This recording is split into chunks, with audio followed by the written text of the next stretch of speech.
Ketiga Qin Yichen saling melirik, dan mereka semua malu. Tidak mungkin, warisan istana Yan Wang memiliki celah yang besar. Keturunan mereka tidak tahu apa-apa tentang himne agung leluhur mereka. Mungkin, klan Kaisar Ke tahu. Kita bisa bertanya kepada mereka.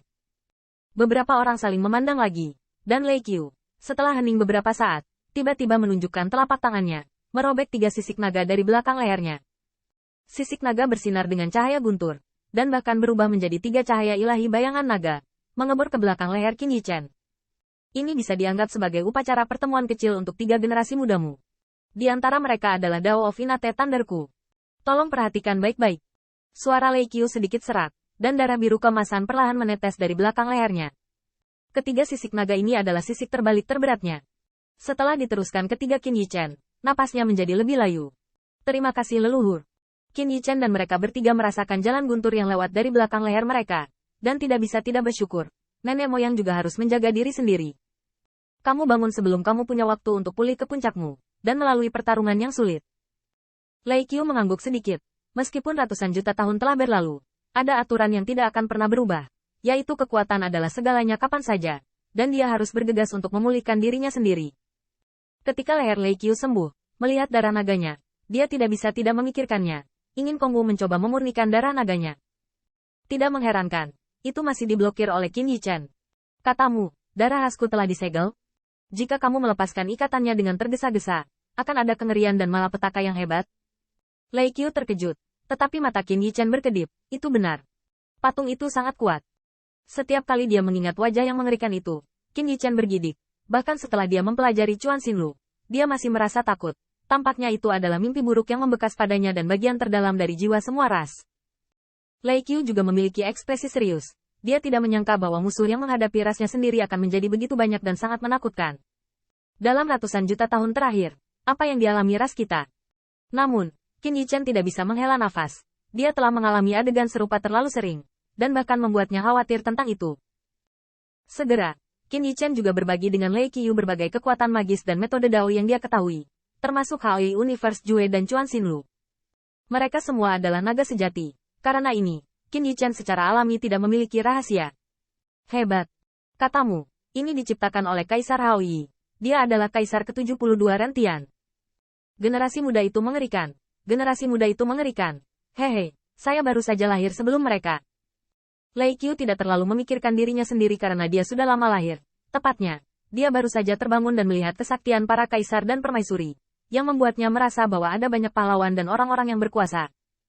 Keempat orang berbagi Taoisme satu sama lain, dan mereka semua mendapatkan keuntungan besar, terutama Xiantian Taoyin, yang membuat Qin Yichen sekali lagi merasakan kekuatan Dewa Xiantian. Pantas saja para dewa bawaan mampu mendominasi kehidupan pasca kelahiran, bahkan setelah kehidupan pasca kelahiran bangkit untuk melawan, tapi juga menderita banyak korban jiwa. Pada akhirnya, dinegosiasikan dan ditangani untuk memiliki habitat. Qin Yichen tiba-tiba merasa bahwa ada banyak hal indah tentang makhluk bawaan, jauh melampaui imajinasinya. Adapun klan Dike, mereka juga memberi 3 orang cukup waktu untuk menghidupkan kembali masa lalu. Dan setelah sekian lama, mereka terbang kembali. Tianxing, Senior Lei, terima kasih atas pertempuran ini, harta karun ini. Qin Yichen berkata dengan ringan, Senior Lei, lihat apakah ada yang aneh tentang Tao Yun, senior yang memilihnya dulu. Klan Dike tidak keberatan. Bagaimanapun, ini adalah kesempatan besar untuk lebih dekat dengan Lei Qiu. Dan bahkan klan Kaisar Ke mengeluarkan pil ajaib untuk Lei Qiu untuk menyembuhkan luka-lukanya. Terima kasih banyak. Klan Dike tersenyum dan berkata, Senior Lei sopan. Mulai sekarang, kita harus bekerja sama dan tidak membuat perbedaan seperti itu. Lei Qiu berkata perlahan, Kongwu telah memberitahuku tentang Istana Kaisar. Terima kasih telah melindungi umat manusia. Jika Lei bisa diberi tempat tinggal, Lei juga bisa mempertimbangkan melayani di Istana Kekaisaran. Tetua klan Kaisar Ke sangat gembira. Dan ada percakapan dari hati ke hati, mengatakan bahwa saat itu, klan Kaisar Ke memiliki hubungan yang baik dengan klan naga sejati dan sering melakukan kontak. Setelah beberapa saat, Qin Yichen menatap Kongwu, dan yang terakhir berkata, Tetua klan, bolehkah saya bertanya, apakah Anda pernah mendengar tentang leluhur Dai dari klan saya? Dai. Wajah lama suku Dike sedikit berubah. Dia melirik Lei Qiu dan berkata, aku pernah mendengarnya. Itu memang pahlawan zaman kuno klanmu. Dapat digambarkan sebagai manusia surgawi. Di masa depan, dia akan berani melawan Golden Crow Liang. Petik 2. Dapat dilihat bahwa dari sudut pandang pribadi, para tetua klan Dike juga sangat mengagumi Dai. Yang membuat Kong Wulue diolok-olok adalah, sejarah suku lain hanya bisa diketahui dengan menanyakan suku asing. Klan Dike berpikir sejenak, dan kemudian berkata, sangat disayangkan bahwa lelaki tua itu hanya memiliki sedikit pengetahuan tentang hal-hal dari era primordial. Dikatakan bahwa 9 hari setelah Dai menembak dan membunuh para penyihir hebat, dia bertarung sengit melawan para penyihir hebat. Adapun tentang keberadaan, tetua klan Dike menghela nafas, dan percakapan berubah. Suasana hatimu, orang tua itu bisa mengerti. Apalagi, siapa yang tidak ingin menemukan warisan Dai? Terlepas dari hal-hal lain, senjata jenis apa yang merupakan busur dewa yang menembakkan 9 hari? Legenda mengatakan bahwa busur dewa dan panah dewa semuanya diubah oleh cabang kembang sepatu. Tapi masalah ini sudah terlalu lama di masa lalu. Bukan hanya kita, tapi klan iblis kuno pengadilan surgawi juga mengkhawatirkan masalah ini. Tentu saja, untuk klan iblis kuno pengadilan surgawi, itu adalah kebencian yang tak tergoyahkan dan ingatan dari 9 anak gagak emas. Bagaimanapun, meskipun ada banyak keturunan dari klan iblis kuno pengadilan surgawi, 9 gagak emas adalah keturunan pertama Kaisar Jun, dengan hubungan ayah anak yang dalam.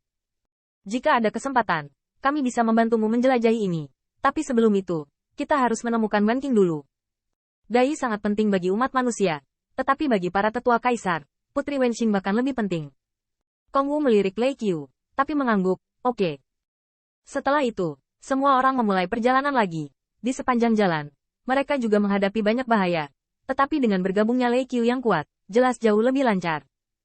Selain itu, ribuan pembangkit tenaga listrik dari klan Dewa Ke bukanlah vegetarian. Setelah dewa dan iblis dari klan kekaisaran lainnya melihatnya, mereka secara alami akan menghindarinya ketika mereka tidak mencukupi. Selain mencari orang-orang kuat yang mencari klan Dike yang terpencar-pencar, ada juga 3.000 klan manusia Feng Shui Cheng, yang juga membuat Qin Yichen khawatir. Setelah Januari, Qin Yichen dan yang lainnya datang ke langit berbintang yang sunyi penuh dengan kekuatan. Melihat sekeliling, saya melihat bintang-bintang di langit berkibar dengan bintik-bintik cahaya yang dipecah menjadi meteorit kecil yang tak terhitung jumlahnya, kehilangan daya tarik planet dan tampak kacau balau di alam semesta. Bahkan ada matahari yang pecah, dan inti matahari yang rusak di tengah telah habis, dan cahayanya redup, membuat orang-orang terlihat hancur. Melihat langit berbintang, klan Dike tua tidak bisa membantu tetapi terlihat serius. Di sini, ini harus menjadi medan perang untuk klan monster kuno dan klan monster yang diperoleh.